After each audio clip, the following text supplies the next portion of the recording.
वही चला दिया मम्मी। कौन? तोता पर टूलर। सूरज। हाँ। जीन्स कौन पहना था? जीन्स और टूलर। नंदन। नंदन। तुम्हारा मुंह क्यों ऐसा भिखारी जैसे लग रही है? ये नंदन दिन फिल्म बता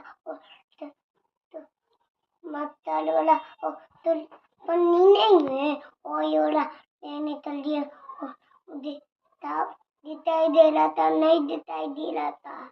नहीं दिखाई दे रहा था तो ने माँ कोई नहीं, तुम्हारा वीडियो बना रही हूँ। ओए ओए ओए नंदन दिन पहना हुआ था। तुम क्यों भिखारी जैसे लग रही है? मुंह का देख तो कैसे लग रहा है? तो